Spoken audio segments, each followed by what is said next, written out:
Hello everyone and welcome back to another episode of Overcoming Graduation with Brian Drury. Today I'll be telling you a little bit on how you can stay connected when traveling all over the world.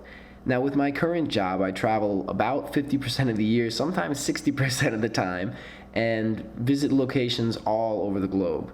So far I've been in the role about 9 months and I've been to seven different countries around the world. And additionally to that, in my own travels, I've visited 5 additional countries. So overall, in my 25 years, I've been to 12 different countries outside the United States and have bounced all over the U.S. And one of the most challenging things when you're traveling is staying connected with the people you love. Oftentimes, travel, although can be amazing, it can leave you feeling out of your element, out of your comfort zone, maybe even a little alienated if the culture is extremely different and you may not know the language. So being able to reach back home and connect with your friends, your family, your loved ones is really a critical and important piece of being able to travel.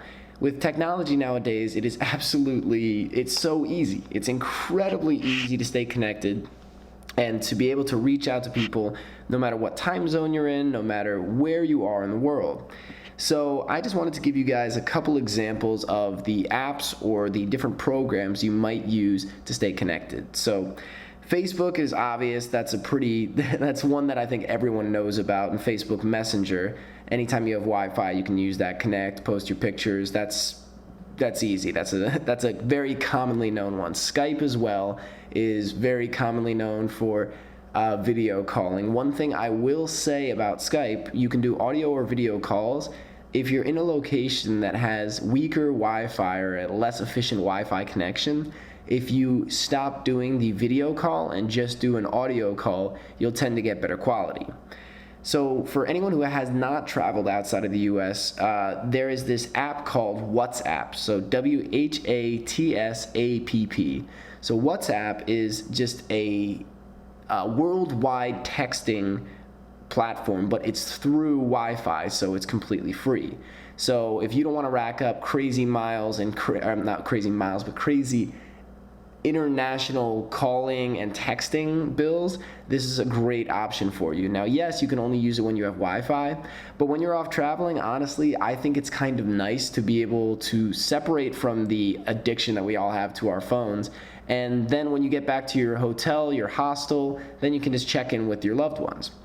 Another app this one I think many people have not heard of. It is not as internationally recognized, but is one of my absolute favorite apps, is known as Viber. So that's Viber.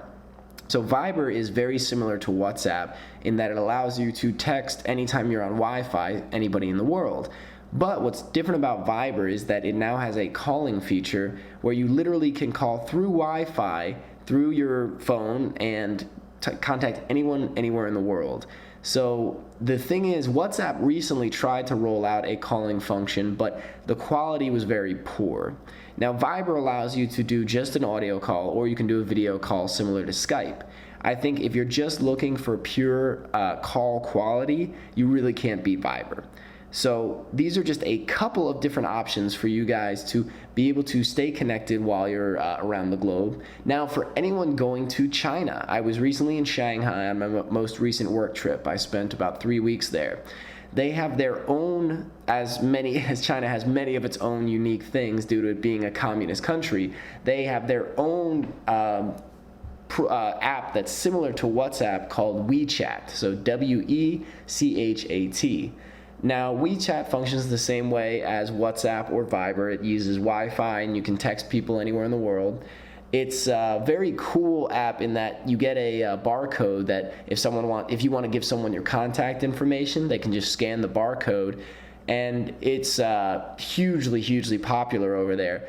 But one thing to keep in mind is that since it was developed in China and it is a Chinese-owned app, it is completely visible to the Chinese government. So I'm assuming most of you aren't planning on doing anything crazy or ridiculous on your phones. You're probably just trying to, meet a girl or something like that.